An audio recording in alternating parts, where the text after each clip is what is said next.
Saudações tricolores, sejam bem-vindos ao canal Máquina Tricolor.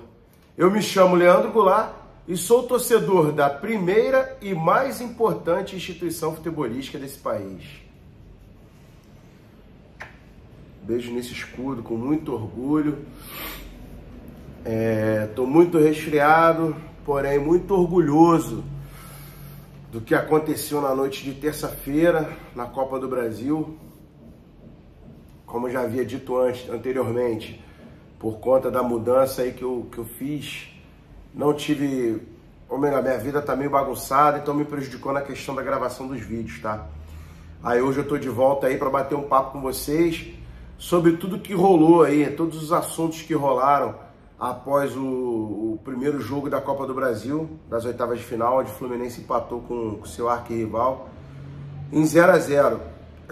Saí do jogo muito indignado, muito revoltado, mas a gente sabe, né, que a gente vai esfriando a cabeça e começa a enxergar coisas que a gente não havia enxergado anteriormente. É sobre isso que eu vou bater um papo com vocês hoje nesse vídeo, beleza? Mas antes, pessoal, esquece não, dá um like aí para ajudar o canal, só clicar aí no joinha e se inscreve quem não está inscrito, tá beleza? E manda ver nos comentários, porque é muito importante essa interação com vocês. Então, pessoal, começo falando o seguinte: o que os jogadores do Fluminense fizeram naquele jogo de terça-feira, eu diria até que foi sobre-humano. Assim, os caras tiveram que se multiplicar dentro de campo ali, ter muita raça, muita disposição, honrar muito essa camisa aqui para poder sair com um placar minimamente positivo, digamos assim. O 0-0 diante das circunstâncias não foi um mau resultado, muito pelo contrário, foi um excelente resultado. Vídeo que a arbitragem fez contra o nosso time. E aí já soltaram áudio do VAR, soltaram a explicação do Daronco sobre as decisões dele. Cara, é uma coisa absurda. Eu já tô vendo a hora da imprensa exigir a expulsão do Ganso por ele ter dado uma panturrilhada nas travas da chuteira do Gabriel lá, não sei do que lá. Já tô vendo isso. Só falta os caras exigirem que o STJD julgue se a panturrilhada que o Ganso deu na sola do jogador do Flamengo foi grave, se soltou alguma trava, danificou ali, de repente o Ganso sofre até um processo. Com relação à expulsão do Felipe Melo, eu vou usar um critério que eu já uso há muito tempo, tá? Por exemplo, quando tem um lance contra ou a favor do Fluminense, ou melhor, contra o Fluminense ou um lance que deixam de dar para o Fluminense, o meu critério de avaliação é, se fosse para os caras, o que o juiz faria? Né? Então vamos lá, a gente pega o mesmo lance ali do Felipe Melo, foi com o Gabriel, né? Foi com ele mesmo. O juiz foi e expulsou ele alegando ser o último homem. O que nós vimos na final do Campeonato Carioca, quando o Léo Pereira deu uma ceifada no John Arias, que ia entrar cara a cara com o goleiro. A gente viu o árbitro fazer isso? Não. E aí você vai para a imprensa dizendo não, que o Fabrício Bruno já estava chegando na cobertura, que não sei o quê, os caras argumentando. Enquanto que agora, ninguém falou que o Nino poderia chegar na cobertura, ninguém falou que o tapa que o jogador do Flamengo deu, não foi nem na direção do gol. Ninguém falou, não, ninguém usou argumento nenhum. Todo mundo achou justíssima a expulsão do cara. E só acrescentando um detalhe no lance do Léo Pereira com o John Arias, o árbitro poderia expulsar o Léo Pereira por dois motivos. Um por ser o último homem e o outro pela entrada criminosa que ele deu, que ele sequer tentou acertar a bola. Ele deu no joelho do John Arias. Para você ver, o cara dá um carrinho e levanta a perna para acertar o joelho do adversário. O árbitro poderia ter escolhido o que fazer ali, mas eles são protegidos, né? Protegidos pela arbitragem, protegidos pelas confederações e protegidos pela imprensa, que não fala nada. Cara, é o que eu costumo falar para os mais chegados. Irmão, o fato não é o que acontece em si dentro de campo ou nas arquibancadas. O fato é o que a imprensa vai falar, pô. Você pega um jogo desse de terça-feira bizarro, onde o Fluminense foi assaltado no Maracanã, a imprensa não fala nada e vida que segue. Fica tudo tranquilo. A gente que é tricolor fica parecendo chorão, fica parecendo maluco de reclamar da arbitragem. Entendeu? É isso. A verdade é essa. Fica parecendo que nós somos chorões, que a gente é maluco, que só a gente viu. E detalhe, os caras são tão bizarros que já tem membro da imprensa aí dizendo que o Flamengo foi prejudicado pela arbitragem, que o Daronco dava faltas para o Fluminense que não eram faltas. E aí eles criam termos, né? Não, o Flamengo fez faltas táticas. Pô, cara, eu tenho um sobrinho de 13 anos que é tricolor, o Arthur que tem 13, tem um monte de sobrinho também que é tricolor. Pô, até eles, cara, vão rir se o cara, um idiota desse da imprensa falar uma coisa dessa. Pô, faz papel de idiota não, cara, fica feio, pô. Fica muito feio você pegar uma partida daquela e querer contra-argumentar que o Fluminense não foi prejudicado, ainda dizer que o Flamengo foi prejudicado. Só que é o seguinte, meu amigo, o Fluminense jamais se curvará diante desse rival. Nós jamais nos curvaremos diante deles. O time de guerreiros, que a mídia timidamente nos chama de time de guerreiro, muito timidamente. E quando faz, cita o ano de 2009. Não, ali nasceu o time de guerreiros. Aí eu fico pensando, caraca, meu irmão, o meu time é o primeiro clube de futebol do país. Veio numa terra que o esporte que o pessoal gostava era remo, regatas, né? E turf, corrida de cavalo. E aí os caras vão contra tudo e contra todos e criam um clube de futebol, o primeiro clube de futebol do país. Aí os caras criam a primeira federação do país, começam a desenvolver um campeonato. O primeiro campeonato, para quem não sabe, foi em 1906, o Fluminense foi campeão. Aí os caras lutam contra toda a opinião pública da época, né? Toda a imprensa da época. Se vocês não sabem, só para vocês terem uma ideia do tamanho do drama, o Coelho Neto, que é pai do Mano e do Preguinho, ele foi o primeiro cronista esportivo do Brasil. Ele era torcedor fanático do Fluminense. Ele era um escritor, um intelectual. Ele é o segundo nome da Academia Brasileira de Letras, segunda cadeira da Academia Brasileira. Um intelectual que era mal visto pelos companheiros, escritores, por ele ser apaixonado por futebol. Ele não tinha que gostar de futebol, ele tinha que gostar de remo, de regata, né, ou de corrida de cavalo. O cara enfrentou toda a imprensa da época porque ele acreditava que o futebol ia se tornar o que se tornou, assim como o Fluminense Futebol Clube acreditou. Tá vendo aqui atrás esse livro? Estádio de Laranjeiras, 100 anos, aqui nasceu o futebol brasileiro. O nosso time construiu o primeiro estádio do país para popularizar o esporte, para desenvolver o esporte, para que a seleção brasileira pudesse disputar um sul-americano em casa, porque ela era sempre espancada na Argentina, no Uruguai. E ali a seleção brasileira fez o seu primeiro jogo, não no estádio em si, porque o estádio foi construído em 1919 e o primeiro jogo foi em 1914, que era um campo ainda, onde é o estádio hoje em dia. A seleção brasileira fez seu primeiro jogo ali e ganhou seu primeiro título da história nesse estádio. Vocês acham que foi fácil tudo que o Fluminense fez para desenvolver o futebol brasileiro? Seleção brasileira, criar federação, fundar um clube de futebol num lugar, num país onde, principalmente aqui no Rio de Janeiro, que era a capital do país, que ditava a tendência de tudo que acontecia aqui era a tendência para o resto do país, como ainda é hoje em dia, né? O Rio de Janeiro tem uma influência muito grande no resto do Brasil, culturalmente, enfim. E aí vocês acham que é fácil um clube ir contra tudo e contra todos, fundar, as pessoas irem contra tudo e contra todos, fundarem um clube de futebol num lugar onde as pessoas adoravam regatas e corrida de cavalo? E não tinha meios para fazer isso, não tinha nem uniforme, o uniforme tinha que vir da Inglaterra, da Europa, a bola não tinha, não fabricava nem bola aqui, nunca antes havia existido um clube de futebol, como é que tinha bola? Os caras nem sabiam o que era bola, pô. O Fluminense trouxe tudo, bola, uniforme, fez tudo. Primeiro clube de futebol do país. Rapaziada, para quem tá assistindo meu vídeo aí agora, eu vou falar uma coisa que talvez eu nunca tenha falado. Eu não falo de bobeira, de palhaçada, da boca para fora, de fanfarronagem, que eu torço para a primeira e mais importante instituição futebolística desse país. Se você que está assistindo o vídeo ainda não se deu conta, eu não falo da boca para fora, porra. Eu sei o que eu falo. Aqui no canal, o que impera aqui é a honestidade, é a franqueza, é a seriedade. Aqui não tem fanfarronagem. Eu jamais falaria que eu torço para a primeira e mais importante instituição futebolística desse país se o Fluminense não fosse.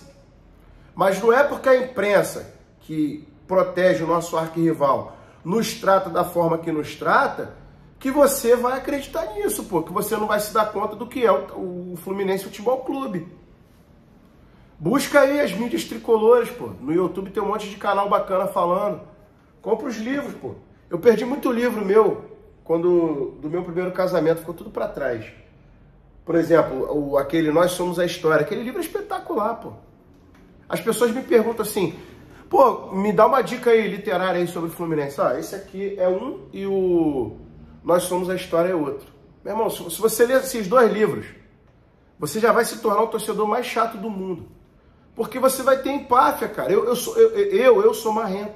Eu tenho uma empáfia quando o assunto é Fluminense. Você deve estar se perguntando o que ele está falando. Só para não deixar passar em branco, ó. Espetacular esse livro, Dosmar Lage. Sensacional. Compra também. Entra na internet aí, procura e compra, que é espetacular. O que é empáfia? É o cara marrento ao extremo. Eu sou marrento ao extremo, cara. Às vezes vem um camarada meu falar assim, um exemplo. Fluminense é maior que o Vasco? Tem mais história que o Vasco? Então, o Fluminense tem mais história que o Botafogo?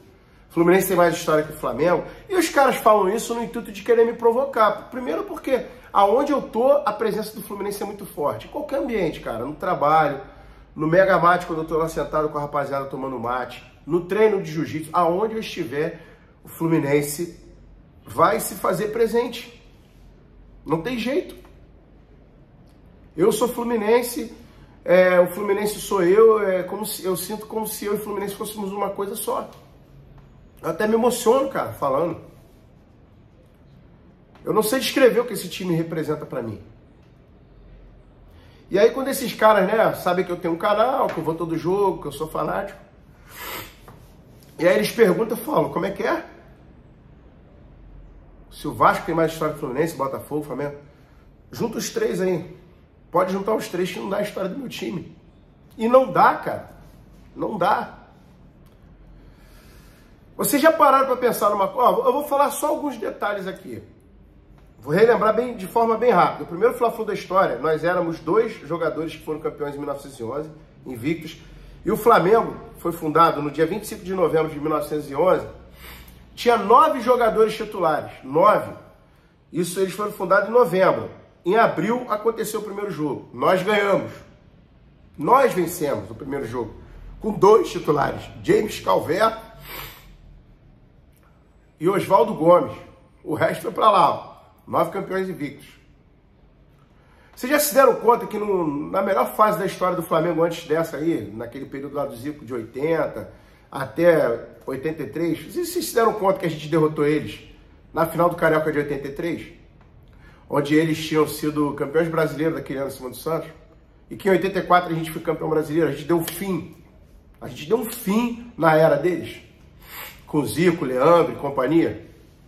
Vocês já se deram conta que na segunda, ou talvez a primeira, que eles ganharam 2 Libertadores agora, na maior época da história deles, a gente tá batendo neles, cara? Vocês já se deram conta disso, você que tá assistindo esse vídeo? Os caras começaram em 2019, ano passado ganharam a Libertadores. Nesse período a gente bate neles. Já ganhamos 2 finais de Carioca em cima deles. Claro que eles vão falar, Carioca não vale nada, não vale o cacete. Ano passado iam tentar o tetracampeonato inédito da história deles. Em cima da gente não, parceiro. Em cima da gente não. Jamais nos curvaremos. Pode ter orçamento de 1 bilhão, de 2 bilhões, pode contratar os maiores craques. Diante dessa camisa aqui, ó, não vai arrumar nada. Essa camisa aqui não se curva. Essa camisa aqui não nasceu para se curvar. Desde o dia 21 de julho de 1902. Não se curva diante de nada. A gente pode ter uma administração ridícula, horrenda, que vai levar a gente para a 3ª divisão. Não vai acabar. A gente voltou. A gente foi no inferno e voltou. A gente morreu e voltou. Pode ter um timaço com orçamento bilionário. A gente vai pegar vocês na final e vai bater. Pode roubar a gente igual roubaram, terça-feira, que não vai ganhar, cara. Vocês foram beneficiadíssimos pela arbitragem e não conseguiram ganhar da gente. A gente ficou com 1 a menos durante o segundo tempo inteiro. A gente não se curva. Pode fazer a maior festa que o planeta já viu de um time para comemorar um centenário. E a gente terminar o jogo com 3 a menos e ganhar com gol de barriga. A gente não se curva. O Fluminense nunca se curvará. Principalmente para vocês. A gente não vai se curvar diante de vocês nunca. E vocês vão engolir em seco isso, sempre. Sempre. Por isso que vocês torcem para não enfrentar essa camisa aqui na final. Esse time aqui, ó. É por isso que vocês torcem. Vocês rezam para não ser com a gente. Enquanto que a gente, quando sabe que é contra vocês, a gente sorri, cara. A gente comemora. Meu time não se curvou naquela partida do Centenário de 1995. Meu time não está se curvando agora diante do poderio econômico de vocês e das taças que vocês estão levantando. A gente já ganhou um bicampeonato em cima de vocês. Tentaram ganhar o tetra em cima da gente, tentaram ganhar o três campeonatos seguidos em cima da gente, como fizeram com o Flamengo, com o Vasco e com o Botafogo. Só que com a gente não dá não, tá? Vocês ganharam roubado em 20 e 21, assim como em 17. Em 22 não deu pra vocês não, tá? Tetra não, aqui não. 3 campeonatos em cima da gente? Negativo. E toma cuidado, abre o olho que ano que vem na final do Carioca, se vier com a gente, vai perder a terceira seguida. Abre o olho. Falei isso tudo aqui só para deixar bem claro uma coisa para vocês, tricolores. Time de guerreiro desde 2009, isso é piada, rapaz. Se eu ver o Fred falando isso na minha frente, eu corrijo ele. Eu falo, rapaz, você não sabe a instituição que você pertence não, cara. Desde 2009, não fala isso. Não fala isso. Fluminense é guerreiro desde o dia 21 de julho de 1902, quando lutou contra tudo e todos que vocês podem imaginar na época para se estabelecer como uma equipe de futebol, um clube de futebol. Depois para fazer a federação. Depois para fazer o primeiro jogo da história da seleção brasileira, que foi contra o time da Inglaterra. O Fluminense fazia vaquinha, se matava, fazia todos os esforços possíveis para trazer time de lá da Inglaterra para desenvolver o futebol aqui. Numa dessas até o Corinthians foi fundado. O Corinthians da Inglaterra veio aqui, aproveitou para ir em São Paulo. Os caras gostaram do nome e fundaram um clube lá em 1910 chamado Corinthians. Esporte Clube Corinthians Paulista, homônimo do Corinthians da Inglaterra.